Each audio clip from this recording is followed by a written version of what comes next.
Hi Army, welcome to my channel. My name is Nayin. Today I am going to explain one of the most popular anime series Kimetsu no Yaiba, Season 1. Cruelty, Zankoku, is the first episode of the Kimetsu no Yaiba TV anime series. The scene starts from a young boy walking through an intense blizzard with his wounded sister, begs her to stay alive, promising to save her no matter what. One day before, after loading a basket of charcoal on his back, Tanjiro Kamado hears his mother call to him. Wiping the soot off his face, she tells him of her worry for his safety, due to heavy snowfall while he is selling. To this, he explains his desire for everyone in his family to eat well for New Year, willing to sell as much charcoal as possible. His younger brother and sister see him about to depart and wish to tag along with him.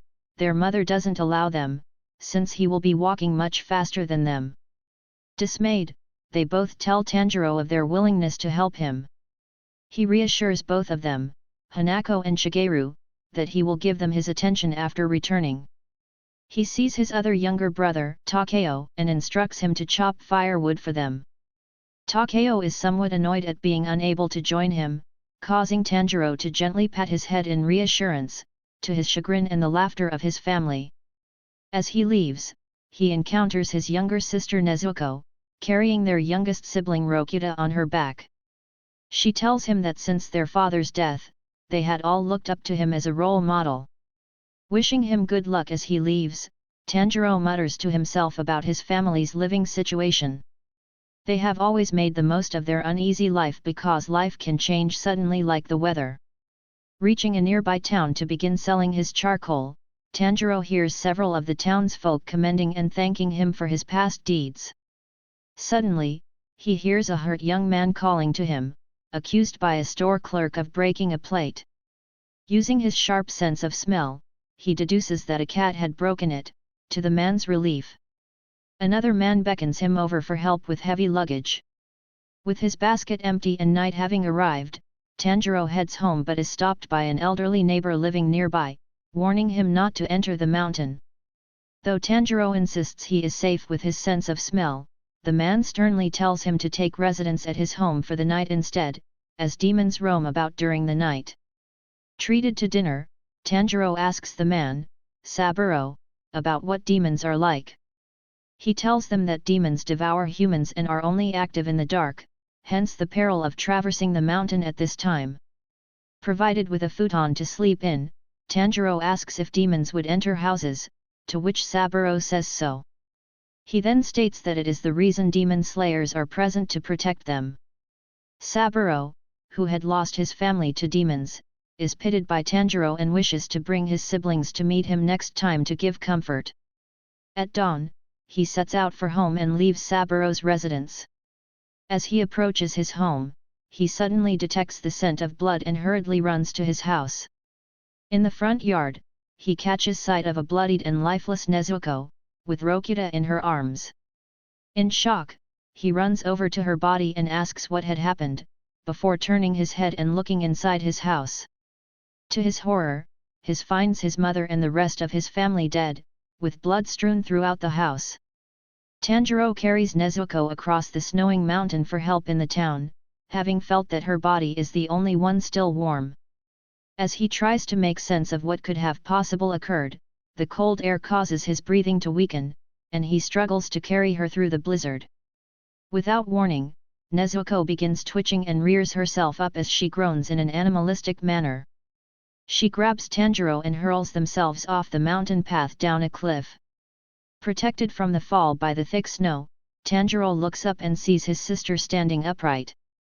When he asks if she is able to walk on her own, Nezuko instead attempts to attack him, forcing him to put his hatchet's handle in her mouth to prevent getting bit.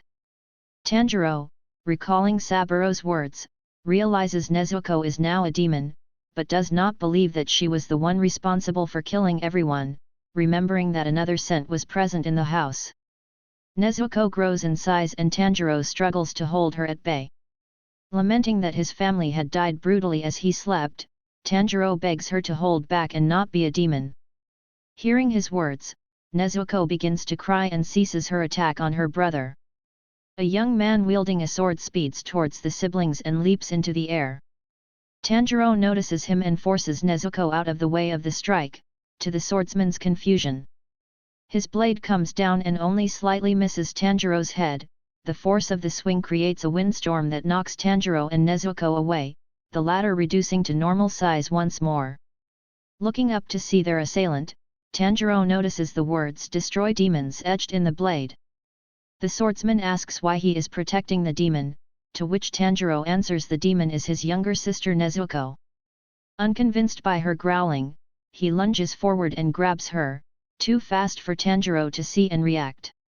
With the demon in his grasp, the swordsman informs Tanjiro his job is to kill demons and he will now decapitate Nezuko.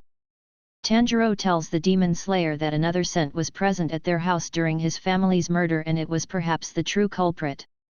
Asking how she even transformed in the first place, the demon slayer informs him that since her wounds were exposed to the demon's blood, she has transformed into one.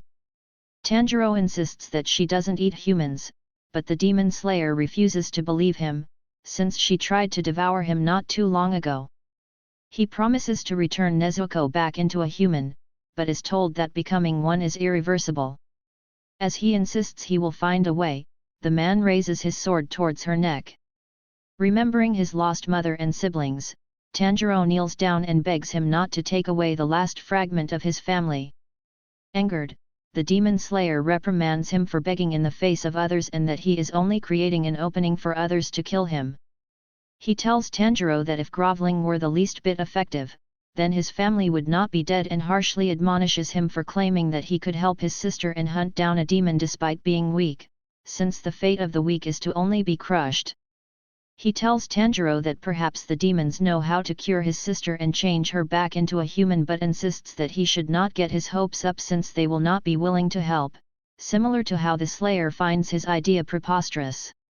He tells the boy that his failures have led to her capture in the first place and that he could have killed him and her in one strike if he wanted to. Seeing the tears fall of Tanjiro's face, the demon slayer silently begs for him to not cry and despair now, despite all the pain he had recently felt. He believes that he could have saved them had he come earlier, but the past is now written. As he looks at him, he tells Tanjiro to feel the rage of being unforgiving, as it will drive him to take action. Without a strong resolve, he can never heal his sister or avenge his family. The young man stabs Nezuko in the shoulder and Tanjiro retaliates by hurling a stone at him, which is quickly deflected. Thinking quickly, Tanjiro sees his fallen hatchet and runs towards the demon slayer in a frontal attack driven by emotion. Seeing his weak effort, the demon slayer slams his sword handle into Tanjiro's back, knocking him unconscious. Suddenly, he notices that Tanjiro isn't armed. He hears the sound of a spinning object, looking up in time and ducking his head to the side as the hatchet flies towards him, barely missing its mark. Impressed at Tanjiro's attempt to strike him down regardless of his inferior strength and technique, Nezuko breaks free of the swordsman's hold in his short lapse of focus. Kicked back, he sees the demon about to pounce on the unconscious Tanjiro. Instead of killing him, Nezuko stands in front of her brother, ready to protect him. The Slayer recalls Tanjiro's words that Nezuko would never harm humans and quickly believes them, despite recalling that someone else said the same thing about their family member only to be devoured in the end long ago, and knowing that demons will often kill their own family members after transforming. As Nezuko attacks him to protect Tanjiro, he realizes that she is wounded and spending energy to both heal her wounds and fight him, while fighting against eating her brother for food. Realizing this demon is different, the swordsman opts to spare her, sheathing his blade and knocking her unconscious instead. As Tanjiro lays in the snow, he is visited by visions of his deceased family. His mother apologizes for leaving him and asks that he take care of Nezuko. He awakens to find her beside him with a bamboo muzzle. Having waited for him to regain consciousness, the demon slayer instructs him to find an old man named Seikanji Urokodaki, who lives at the foot of Mount Sagiri, telling him that he, Jiyu Tomioka, had sent him.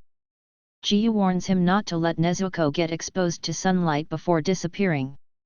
After burying his family in the front yard of their house, Tanjiro takes Nezuko's hand, and together, they leave their home and make their way to the mountain. The first episode end here. I hope you like the explanation. Thank you for watching. Have a nice day. Say what you wanna say to me